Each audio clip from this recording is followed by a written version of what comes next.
And it's FDIC insured. FDIC insured. Each account is FDIC insured. And Silicon Valley Bank is exactly why we put our money into FDIC insured bank accounts. Funny thing is, I remember talking about one of the accounts I reviewed and how it didn't have FDIC insurance. Now, who knows if you would ever need it, but that's what insurance is for, the times that you actually need it. Whoops, people needed it. So in the past week, some serious stuff has come up about the banking industry, namely the abrupt closure of Silicon Valley Bank, or SVB as we'll abbreviate many times in this video. Yeah, this doesn't affect me because I have my money in a different bank account. Maybe not.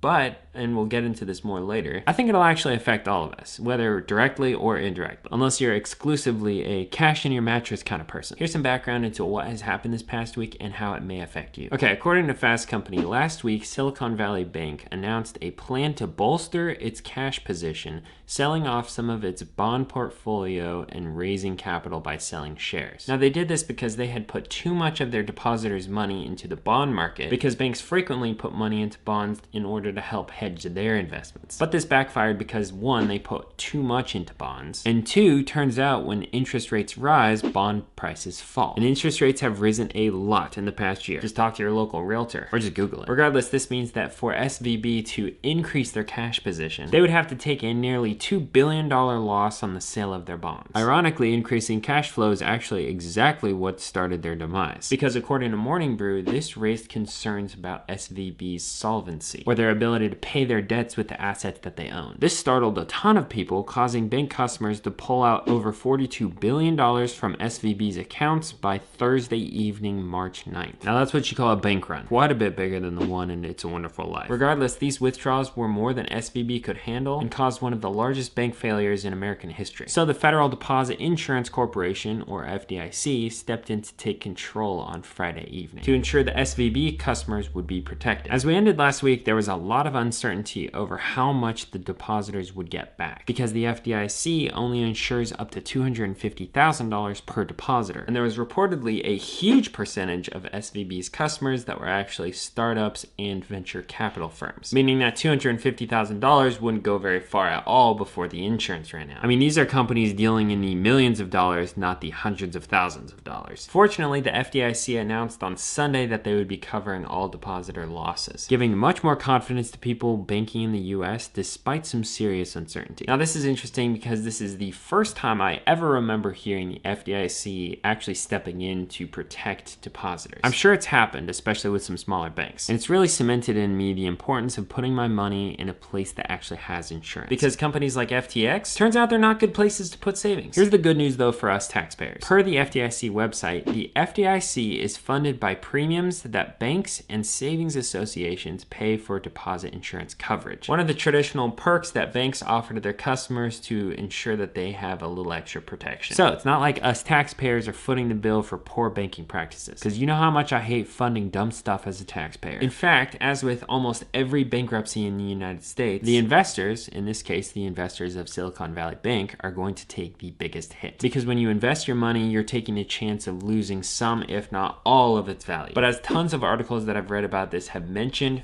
that's capitalism. There's tremendous upside to investing, and there's also tremendous downside, which is why diversification is so important when it comes to your investments. Now, if you find this content is valuable, then hit the like button down below. Here we go, hit the like button if you don't want your bank to shut down. Yeah, that's manipulative. Anyways, let's continue. So here's how this may impact you and me. For one, the FDIC may actually choose to close down other banks based on their cash position, among other factors. This already happened in the last week with another bank called Signature Bank, which those depositors are also getting the entirety of their deposits back. So it's probably not going to impact it too much, but it could have an impact on how many banks that we have as options for banking. Secondly, SoFi's daily newsletter made note that this may impact how the Fed raises rates this year, because all of this stemmed from interest rates rising, which dropped bond prices, putting SVB in a tight situation cash-wise. The Fed doesn't want the banking industry to collapse, so they're going to have to be careful. It honestly may be a balance between protecting other banks from having to shut down and continuing to slow inflation. We'll see what happens. ultimately, the biggest impact of this story is a couple lessons learned. Bank where FDIC insurance is provided. Try not to freak out about where you bank because that's why we have insurance. It's provided for almost every savings and checking account. And if it's not provided on an account that I'm reviewing, then I'll make that super clear. And 3, maybe consider putting some of your money in an account at a different bank. And if something does happen to your bank and you're waiting on the FDIC to return your money, you still have another account that you can use to pay for groceries, gas, and chocolate milk. Now, if you'd like to stay updated on fintech reviews and news, then subscribe and watch this next to determine what your secondary bank account should be.